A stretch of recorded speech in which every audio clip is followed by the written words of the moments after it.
Aquela sexta-feira começou como qualquer outra, com Lucia ajeitando o rabo de cavalo, em frente ao espelho rachado do camarim e guardando o cartão do metrô no bolso do avental. O Cipriani já tinha aquele ar de noite, cara. Taças enfileiradas, toalhas de mesa esticadas, uma sinfonia de talheres que ninguém vê, mas todos ouvem. Ela conhecia o ritmo como quem conhece a própria respiração. Passos curtos, costas eretas, um sorriso discreto, mãos firmes manuseando as taças que custavam mais do que o aluguel. Lá fora, Nova York parecia uma promessa. Lá dentro, era o emprego que pagava os analgésicos, os táxis atrasados e, ultimamente, as receitas de quimioterapia para Julia. Quando anunciaram mesa 17, latrina ventilada.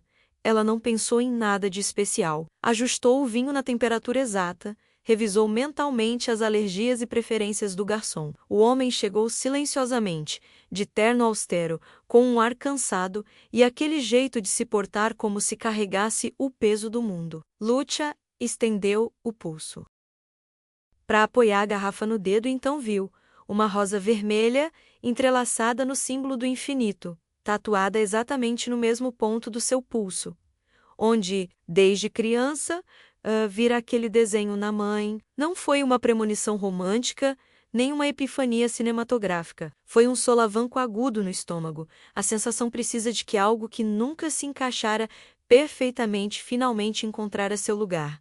Sua mão tremeu tanto que a borda do copo vibrou. O homem olhou para ela por um segundo e, nesse segundo, antes que a tinta desaparecesse sob o punho da camisa, ela já sabia que sua noite havia mudado. O resto se desenrolou no silêncio reverente de um restaurante caro, o tilintar suave do copo ao tocar o prato, a sombra do mar, se aproximando, o aroma de limão das mãos recém-lavadas. Lucia não disse nada.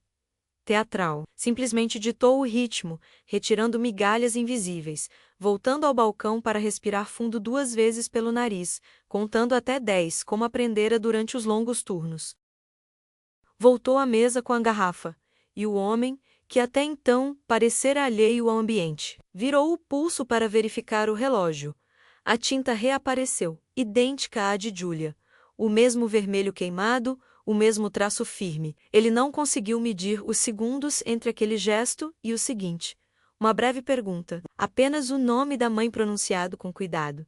E o brilho do vinho na toalha de mesa quando o copo não encontrou a mesa. Não houve gritos, apenas uma retirada abrupta, uma conta assinada por outra pessoa e o murmúrio denso vindo da cozinha quando ela atravessou a cortina. Ao terminar seu turno, o frio da manhã atingiu seu rosto como se tentasse despertá-la de um sonho que na verdade não era um sonho. No vagão quase vazio do trem, ela apertou o celular contra a palma da mão e encarou o próprio pulso. Não tinha respostas que parecessem certas, apenas uma intuição persistente que insistia que aquela noite não podia ser arquivada como um incidente na ala. Enquanto subia as escadas do prédio, o cheiro de sopa de macarrão, os passos curtos da mãe na cozinha menos. Tudo familiar a esperava, exceto pela sensação de que, ao abrir a porta, sua vida se dividiria em antes e depois. Julia não se surpreendeu ao ver ela chegar tão tarde. Eram quase 2 da tarde, e a televisão passava um documentário que ninguém estava assistindo. Lucia colocou a bolsa no chão e ficou parada por um instante. Observando o pulso frágil da mãe pairar sobre a xícara de chá, era o mesmo lugar de sempre, mas naquela noite o ar parecia mais pesado. Ela perguntou sobre a tatuagem de rosa com uma voz que não parecia a sua, meio trêmula, meio urgente. Julia baixou os olhos, traçou o desenho com os dedos e, após um silêncio que pareceu uma eternidade, começou a falar. A história não saiu de forma ordenada. Saiu como lágrimas, espontânea, nomes, ruas, datas se cruzando com memórias. Adrien, Alemanha, cartas que nunca chegaram. Uma promessa que o tempo engoliu. Lucia não sabia se devia se sentir traída, comovida, ou simplesmente cansada. Mas uma coisa era certa.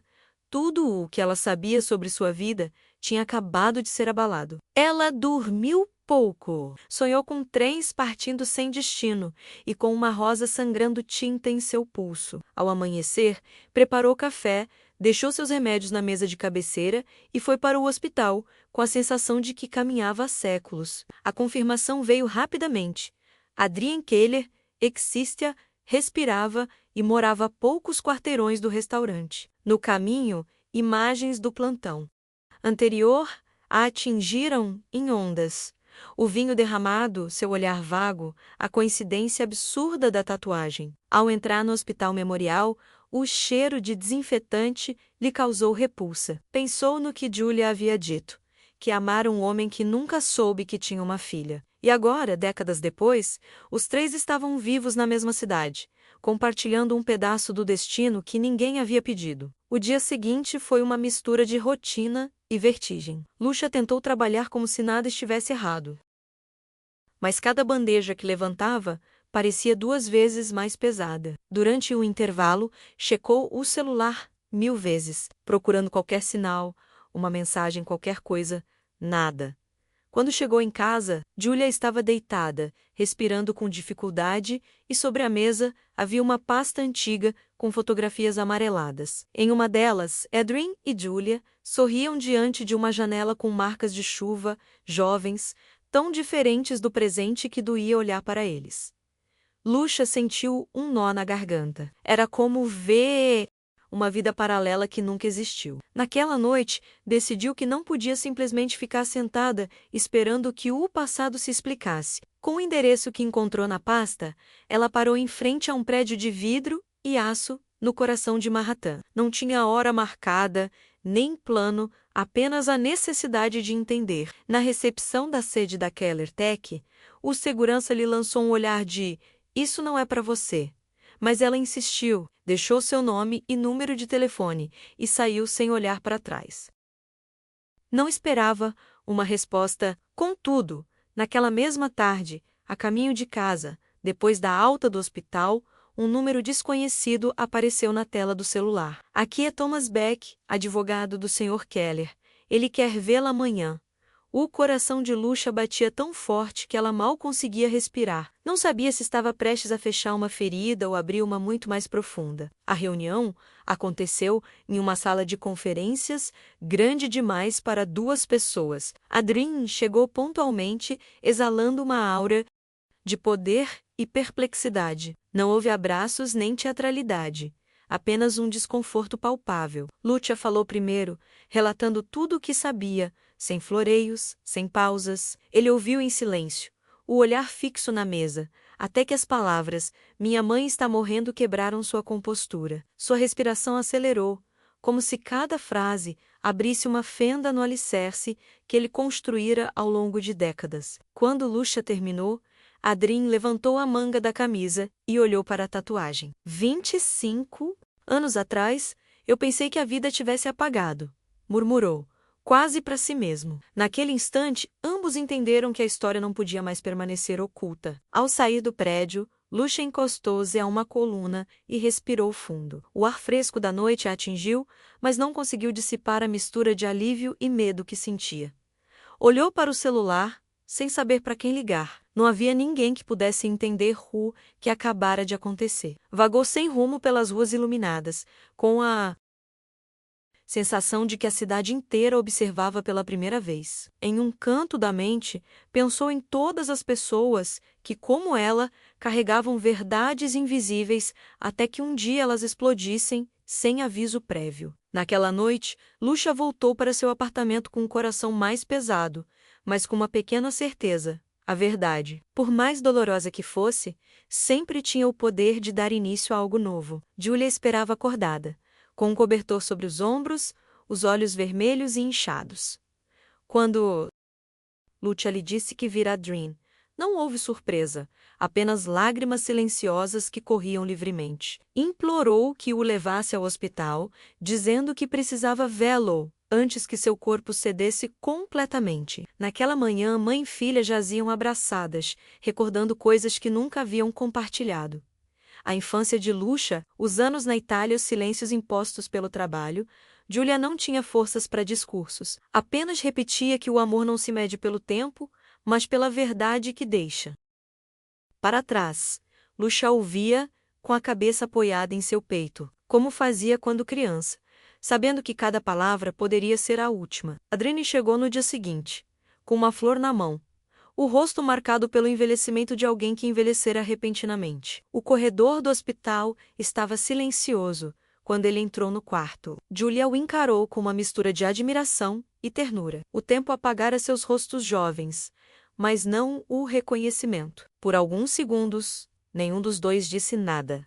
Lucia ficou de lado, sentindo como se estivesse testemunhando algo de outro século. Então Julia pegou sua mão e sorriu levemente. Eu te procurei, Adrienne conseguiu dizer, e naquela frase estavam resumidos 25 anos de distância, cartas perdidas e oportunidades destruídas pelo destino. Não houve recriminações. Apenas uma profunda sensação de alívio, como se toda aquela dor finalmente fizesse sentido. Naquela tarde, o hospital tornou-se um refúgio inesperado. Os três passaram horas juntos, conversando entre pausas, deixando o silêncio falar o que as palavras não conseguiam. Adrienne contou como se tornara quem era, o esforço, os anos de solidão, o vazio que jamais conseguira preencher. Julia ouvia sem ressentimento, acariciando sua tatuagem com os dedos finos, como se traçasse o contorno de uma história ainda não terminada. Lucia observava em silêncio,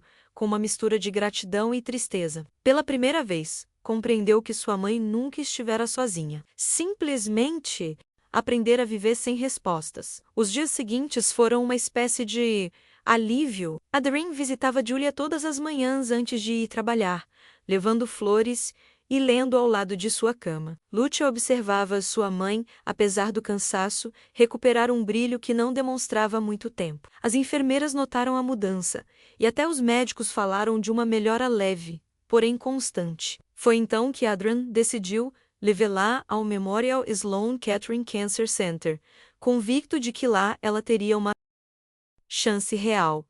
Lucia hesitou. Não queria falsas esperanças, mas o olhar de Julia menos, aquele olhar de alguém que já havia feito as pazes com a vida, menos a convenceu de que deveriam tentar. A transferência foi rápida e discreta. Adrienne cuidou de tudo. Uma ambulância particular, um quarto particular, uma equipe médica completa. Lucia observava com uma mistura de admiração e desconfiança. Ela não estava acostumada a que outra pessoa cuidasse de tudo por ela. No novo hospital, Julia parecia mais calma. Passava os dias olhando pela janela para o céu cinzento de Nova York, enquanto Adrienne ficava ao seu lado, lendo trechos de um antigo livro de poesia italiana. Lucia os observava e sentia que a vida lhes concedia um pequeno alívio contra o tempo. Em meio ao cansaço e às visitas, algo dentro dela também começava a se curar. Certa manhã, Adrienne a chamou para o corredor. Sua voz embargou.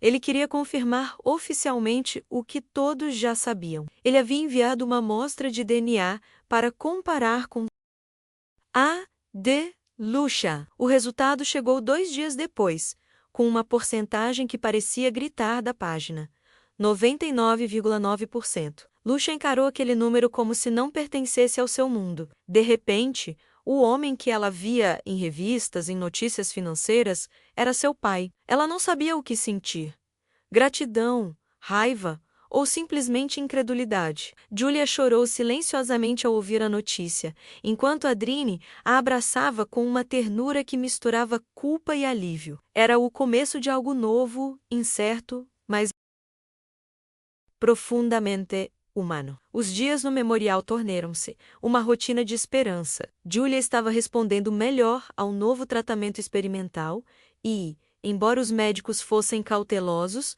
Lucia começava a acreditar que um milagre não era impossível. Adrienne cuidava de tudo. Conversava com os especialistas, assinava os papéis, cobria despesas que eles jamais imaginariam pagar. Às vezes, Lucia o observava em silêncio, tentando conciliar a imagem do empresário frio das revistas com o homem que agora segurava a mão de sua mãe todas as noites. Nesse contraste, ela encontrou uma humanidade que não esperava, uma redenção silenciosa que também a comoveu. Com o passar das semanas, o quarto se encheu de pequenos símbolos de vida: flores frescas, livros abertos, um rádio antigo tocando baixinho. Julia, frágil, mas consciente, começou a sorrir novamente. Um dia, enquanto Adrien recitava versos de Pavese para ela, Julia pegou sua mão e sussurrou algo que Lucia mal ouviu.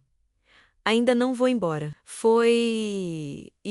primeira vez que sua voz soou como uma promessa, e não como uma despedida. Lá fora, o inverno estava se desvanecendo, e dentro daquele quarto, tudo parecia recomeçar, mesmo que ninguém dissesse isso em voz alta. Adrien começou a visita Loss até nos fins de semana, levando comida caseira e uma energia que transformava o ambiente. No início, Lucia manteve distância, tentando entender seu lugar naquela nova situação. Mas aos poucos, as barreiras começaram a ruir. Ela o acompanhava até a cafeteria do hospital e conversavam sobre coisas triviais: café, o tempo, os livros que ela queria ler. Às vezes, sem perceber, davam risada. Era uma proximidade estranha, construída em meio a soros e ao cheiro de desinfetante, mas genuína. Lucia começou a ver nele não apenas o pai que a vida lhe negara, mas também um homem tentando reparar seu próprio passado. Julia, consciente de quanto pouco tempo lhe restava,